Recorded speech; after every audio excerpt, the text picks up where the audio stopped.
She stood in the doorway, mascara running, holding a crumpled letter from his dead mother. And somehow she knew. Jonathan's heart pounded as she whispered, "You didn't really lose everything, did you?" The lie he built to test her was crumbling in her hands.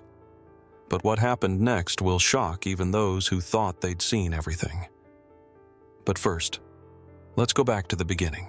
Jonathan Blake had lived the kind of life that most people didn't just envy, they mythologized.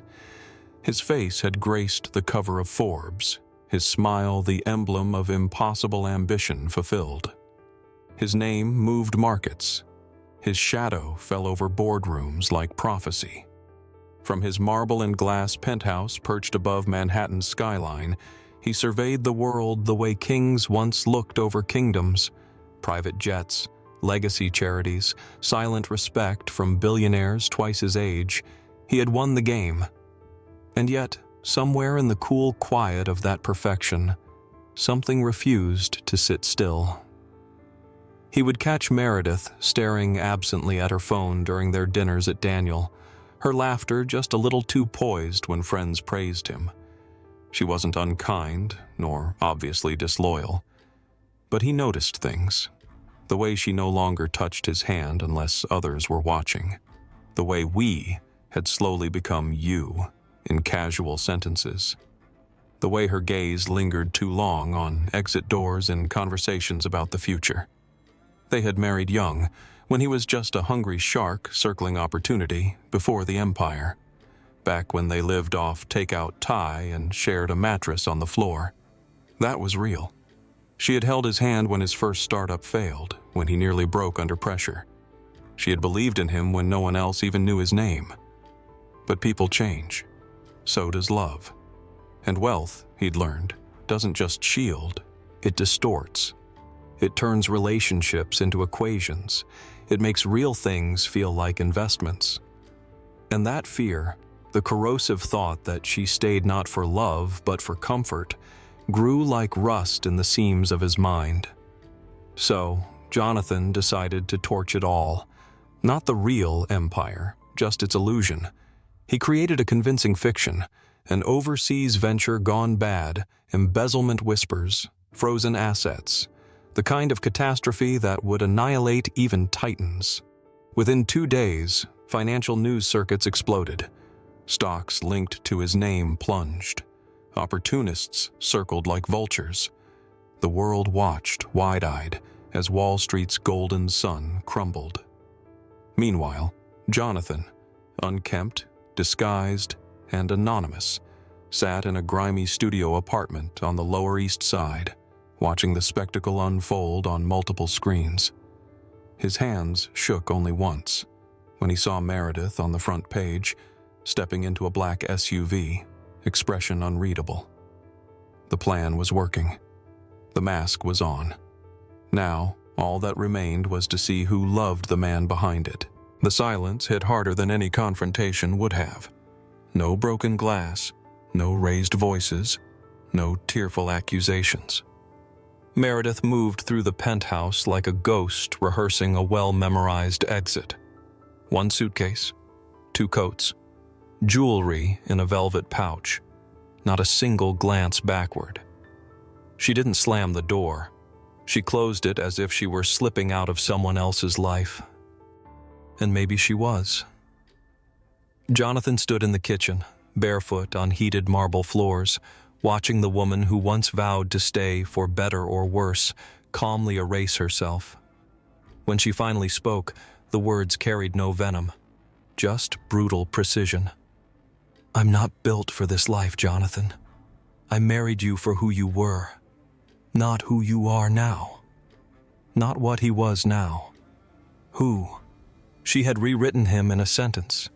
A man worth nothing. A man whose entire identity collapsed alongside his bank balance. He didn't stop her. Couldn't. Not because of pride, but because he was too numb to move. Somewhere inside he had hoped for anger, for passion, for some violent proof that their connection still had pulse. But she gave him nothing. That, more than anything, broke him. He texted Brandon, his oldest. No reply. Called twice, straight to voicemail. Then came the read receipts. And silence. A digital rejection, clean and cold. Cassie, 17 and soft-hearted, at least answered, but her voice carried unease. "Dad, it's just weird right now. I'm staying with Jordan's family. I think it's better this way, until things stabilize.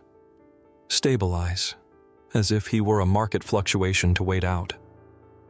By week's end, the silence had turned cavernous. The only call he received was from his sister, Anna. "I heard what happened," she said. "Are you okay?" Her voice wavered. He wanted to cry, but the tears stayed lodged somewhere unreachable. He told her he was fine. She didn't believe him, but she didn't call again. Now, in his dingy rental, one window, flickering overhead light, Jonathan sat on a fraying couch, microwaving frozen lasagna. The fake bank account glowed on his burner phone. $3,842. Enough to look realistic. Enough to feel true. Each bite of the rubbery meal tasted like penance. For the empire he'd built. For the trust he'd lost. For the love he couldn't prove real. Or fake. Every night he played Meredith's words over like a hymn of damnation. "I married you for who you were." But who was he now? A ghost watching his own life unravel from the outside, and no one seemed to care. Oh, the knock was soft, almost guilty. Jonathan hesitated before answering. He wasn't expecting anyone. He hadn't spoken aloud in days. The quiet had grown roots in the walls, in the carpets, in the folds of his unshaved face. When he opened the door, the hallway light framed Meredith like a faded photograph, ruined mascara tracing lines down her cheeks, lips pressed together like she was physically holding something back. For a moment, neither of them spoke. Just the hum of the hallway light and the thrum of his heart, which lurched between anger and a strange, aching nostalgia. She looked older. So did he. "Can I come in?" she whispered, like someone who didn't know if she deserved to. He nodded once. She stepped inside slowly, eyeing the cracked paint on the walls, the half-washed mug on the counter, the silence that clung to everything like dust. He offered no seat, but she found the one worn armchair and lowered herself into it like someone surrendering. "I have to tell you something," she said, her voice hollowed out, ragged. "And you deserve to know the truth, even if it ruins everything." Jonathan stood frozen by the door, every muscle coiled. In his mind, a dozen possibilities bloomed, all of them worse than the last. Another man, a hidden account, a betrayal so sharp it would make this whole test feel pointless. But what came next turned the air to glass. "You didn't really lose everything, did you?" The question cracked the silence like thunder. Jonathan's breath stalled. "What?" he asked, voice barely audible. "You forgot to clean one of the footnotes in the SEC filing. You always check everything. But this time you missed one. I saw it. You weren't bankrupt. You were faking it." A beat passed, then another. He said nothing. She exhaled and sat back, pulling a creased envelope from her purse. "I was going to leave quietly, let you think I walked away for good. But I couldn't live with what that would turn me into." Jonathan took the letter from her hands. His mother's handwriting stared back at him, a ghost of a voice long gone. "She told me before she passed how you test people, how you watch and wait, how you never believe anyone loves you for you." Meredith's eyes filled again, but this time she didn't look away.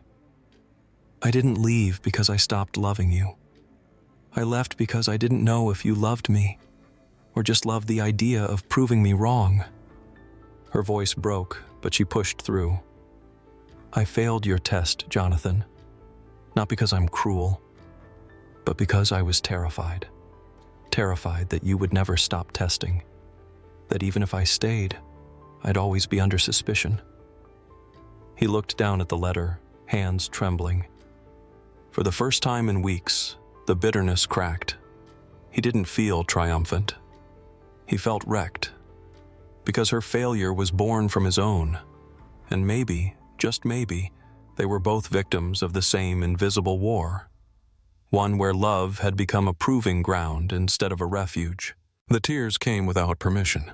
Not loud, not cinematic, quiet, desperate, the kind of crying that breaks soundless and slow, like a dam cracked too long ago to notice. Jonathan turned away, ashamed at first, but Meredith didn't let him. She rose from the chair, walked to him with deliberate slowness, and knelt on the floor beside him. One hand reached up, touched his face, not to wipe the tears, but to feel them, to let them matter. This wasn't the grief of being found out. It wasn't the shame of exposure. It was something far deeper, the grief of finally, truly being seen. All his life, Jonathan had forged his identity like steel. Heat, pressure, polish. Success had been his armor. Wealth, his shield. He had told himself that if he built high enough walls, no one could leave him. That if he was valuable enough, no one would want to. But that was a fortress, not a home. And Meredith had been trapped inside it just as much as he had. "I didn't fake losing everything to hurt you," he whispered, throat raw. "I did it because I couldn't stand the thought that I never really had you. That all of this," he gestured to the hollow apartment, the silence, the wreckage, was the only thing keeping us together. Her eyes shone, and for the first time they looked like the girl he married, not the woman hardened by penthouses and galas. "You always had me," she said. "You just never believed it, and I couldn't convince you. No matter how many years passed, no matter how many mornings I woke up beside you." He closed his eyes, her hand still pressed to his cheek. There were no solutions, no perfect words, just presence, a mutual surrender. They didn't return to the penthouse, not for weeks. Instead, they stayed in the tiny apartment, its windows cracked, its floors uneven. They made grilled cheese on a borrowed skillet. They argued over movies. They learned how to talk again, without status, without performance. The silence between them began to soften. It no longer hurt. It healed. When Jonathan eventually reclaimed his public life, the headlines, the meetings, the staggering fortune, he didn't go back to the skyline view first. He didn't need to, because what he found in the ashes wasn't loss. It was proof, not of betrayal, but of love. Love that survived illusion, humiliation, and fear. Love, finally stripped of its conditions.